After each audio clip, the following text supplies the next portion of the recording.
Kaum muslimin, muslimat, bapak-bapak, ibu-ibu, saudara, saudari, adik-adik sekalian, alhamdulillah pada kesempatan hari ini kita kembali akan melanjutkan kajian kita membaca kitab Riyadhus Shalihin.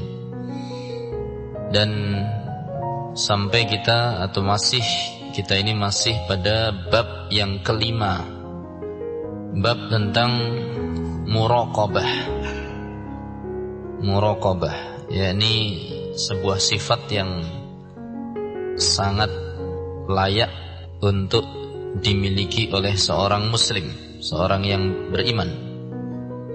Muraqabah adalah sifat merasa diawasi oleh Allah Subhanahu wa ta'ala.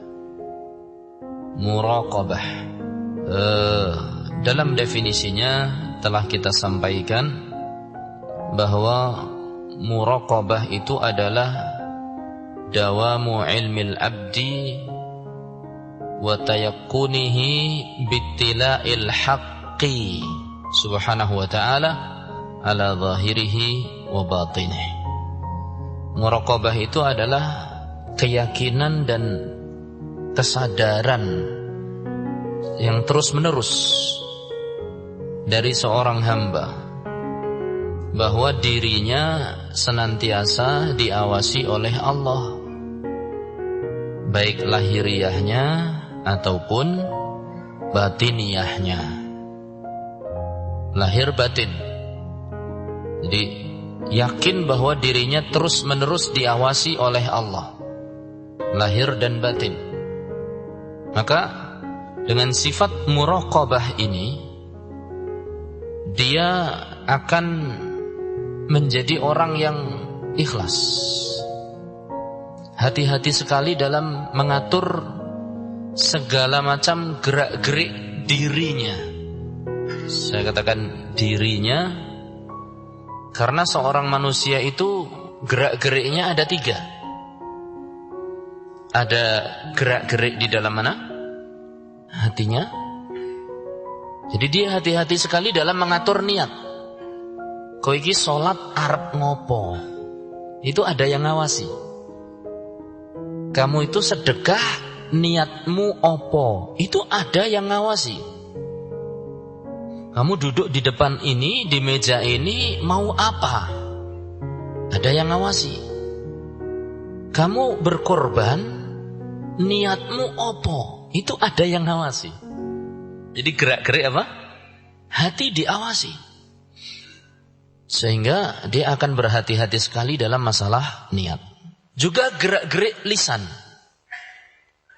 Dan diri manusia terdiri menjadi 3. Terdiri dari 3. Ada batin, yaitu masalah hati. Ada masalah lisan. Apa yang akan dia ucapkan, itu dia pikirkan terlebih dahulu. Maka orang yang muraqabah itu dia adalah orang yang paling bisa mengamalkan sabda Rasulullah sallallahu alaihi wasallam, "Man kana yu'minu billahi wal yaumil akhir falyaqul khairan aw liyasmut." Barang siapa yang beriman kepada Allah dan hari akhir, maka hendaklah dia apa? Berkata yang baik atau diam. Al-Imam Asy-Syafi'i mengatakan bahwa seorang mukmin hendaklah memikirkan terlebih dahulu setiap perkataan dia. Kalau memang ada kebaikan dalam perkataannya, kalau memang perkataannya itu baik, maka falyatakallam, maka hendaklah dia bicara. Tapi kalau memang dalam perkataannya itu buruk atau menimbulkan dampak yang buruk, maka dia diam. Nah, orang yang muraqabah itu orang yang paling bisa menjaga lisannya. Orang nyeplos dhisik terus mikir, ya. Tell me, telat apa? Telat mikir. Jadi bicara duluan baru mikir belakangan. Orang yang muraqabah paling bisa menjaga lisannya, memilih kata-kata yang baik kepada setiap orang, kepada ibunya, kepada bapaknya, kepada suaminya, kepada istrinya, kepada anak-anaknya, kepada tetangganya, kepada rekan-rekannya. Dan ini perkara yang sulit, karena lisan itu kuat sekali. Kuat sekali lisan itu. Anggota badan manusia yang paling kuat itu ya lisan. Kalau tidak disetir dengan muraqabah, ndelewer tekan dindi. Ya, jauh kemana-mana merantau. Maka orang yang muraqabah, dia orang yang paling hati-hati dalam mengatur lisannya. Dan bukan berarti yang duduk sekarang di sini, sekarang yang bicara ini adalah orang paling muraqabah dalam lisannya. Tidak. Saya cuma mengingatkan.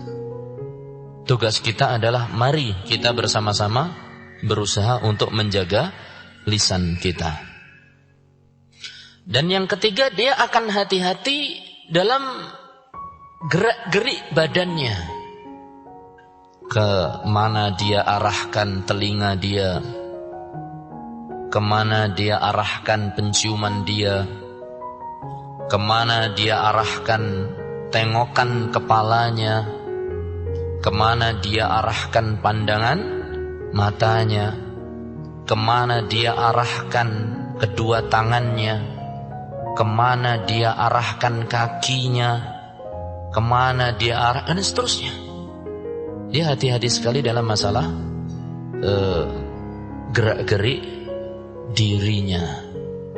Maka dikatakan oleh para ulama bahwa orang yang muraqabah, ya, dengan muraqabah itu seorang bisa menjadi orang yang ikhlas kepada Allah Subhanahu wa taala. Mudah-mudahan Allah memberikan kita semua rizki berupa sifat muraqabah.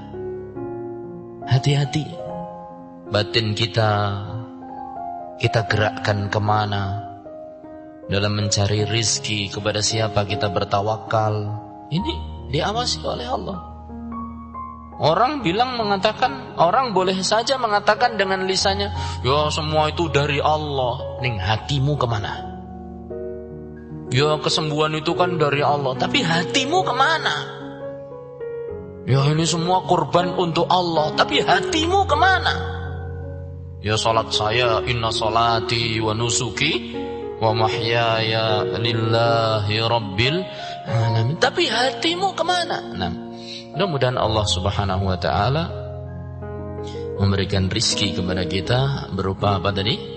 Sifat muraqabah. Allahumma amin.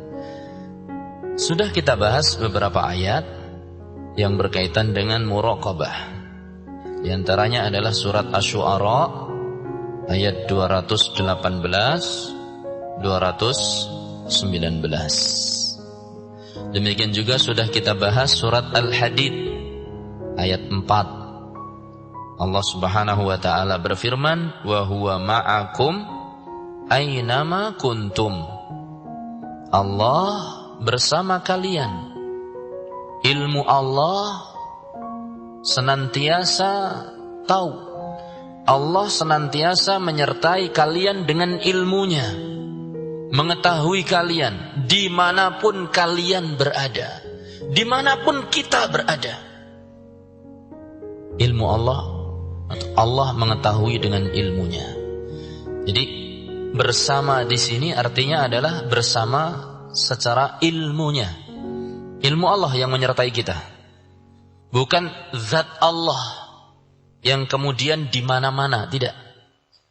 Allah Subhanahu wa taala beristiwa di atas arsy, dan arsy-nya Allah Subhanahu wa taala di atas langit. Ini sesuatu yang disepakati oleh para ulama di zaman sahabat dan yang setelahnya. dan juga disepakati secara fitrah, naluri kita. Walaupun ada sebagian kita mungkin agak berat mengatakan Allah itu di atas, tapi secara naluri kita akan dapatkan orang yang merasa berat demikian kalau berdoa matanya ke arah atas, mau ndak mau. Naluri. Orang Jawa itu biasa. Pripun mbok? Kitene larane ora mari-mari, ya wis lah. Dipasrahaken bae seneng dhuwur. Itu orang desa yang belum tercemari filsafat pikiran sing macam-macam. Kalau ditanya tentang permasalahan yang menimpa dia, ya sudah, kita pasrah kepada yang di atas. Bukan mengatakan ya sudah, kita pasrah pada yang di mana-mana. Ya kan? Secara apa tadi? Naluri, ya. Maka ini merupakan kesepakatan para sahabat. Tidak ada yang mempermasalahkan. Ulama-ulama di kalangan tabi'in, tidak ada yang mempermasalahkan. Rasulullah SAW terlebih lagi. Secara naluri juga demikian. Di sini Allah menyertai hambanya dengan ilmunya. Allah tahu, mengawasi seluruh gerak-gerik hambanya. Ini surat Al-Hadid ayat 4.